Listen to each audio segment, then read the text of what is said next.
Hello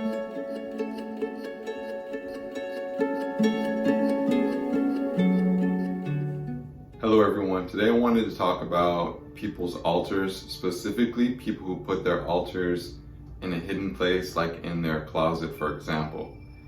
Now, for some people they already know this, but I feel like a majority of people they don't. So the thing I heard was you cannot put your altar in your closet. I remember hearing someone saying that they did this. Another person told them, I would never do something so disrespectful. I'm not ashamed to be a devotee. I would never put my altar in my closet.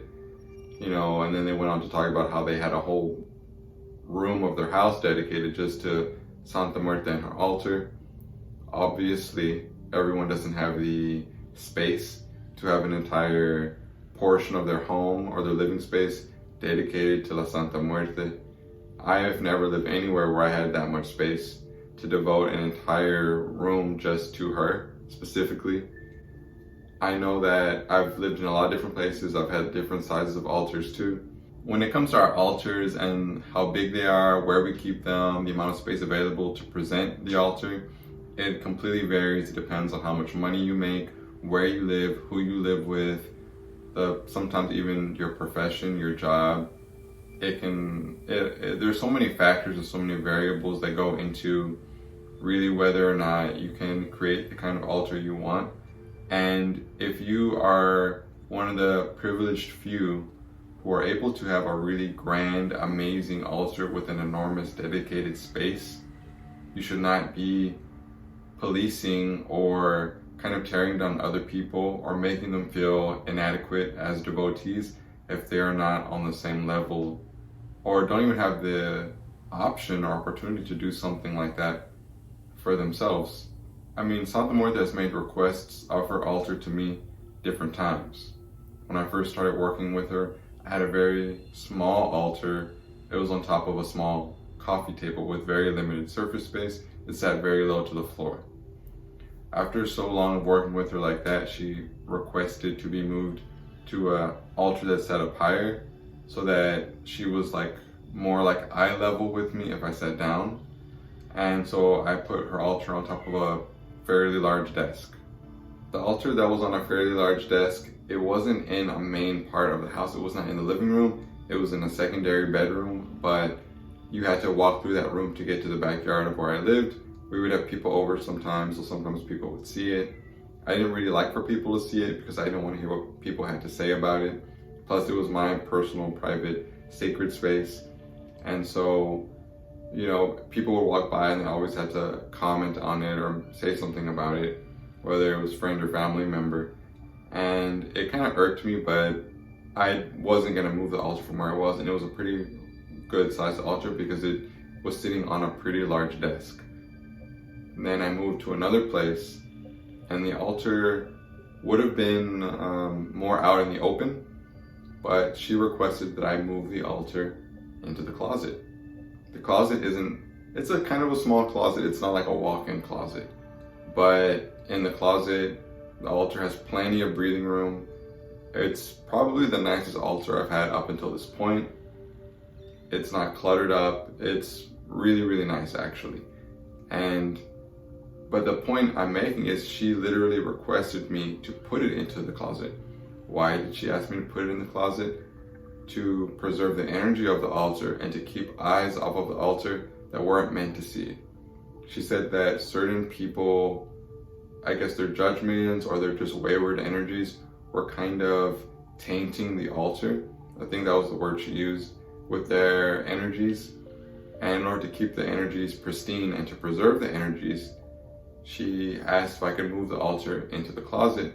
So I cleared out a closet, made it really nice. So it's not all crammed in there. It does look really nice. And honestly, it's kind of nice having it behind a door that I can open and close at will. I don't normally have the door closed. Sometimes I will close the door if somebody comes over to my house, but most of the time the door is open because I have flowers on the altar and I don't want the flowers to wilt overnight from lack of sunlight. So if anyone tells you you cannot have your altar in a closet, they're absolutely wrong. You absolutely can. I have my altar in a closet but it doesn't look bad at all. It looks really nice, and she specifically asked me to move it into the closet, and I'm pretty happy with it. The room that the altar is in, the closet of, it's there's plenty of space for me to move the altar out of the closet if I wanted to. That's just what she requested of me, and since she requested that of me, I went ahead and obliged. So yeah, everyone has different places. Plus, some people, they live in a studio apartment or an efficiency, or where it's just everything's in one room, or some people live in a 6-bedroom house. Not to mention, some people, it comes down to privacy, it comes down to finances. There's so many factors again, but ultimately, all this to say, you can have your altar in a closet or you can have it anywhere that's hidden. So if you have your altar in a cupboard, in a wardrobe, behind closed doors, behind curtains, there's nothing wrong with that at all. It's one thing if you're doing it because you're simply ashamed, which is a different conversation. But generally, if you just want that for privacy, or for in my case, to simply preserve the energy and to not have it be affected by other people's evil eye or just their negative thoughts or thought forms, that's what I did.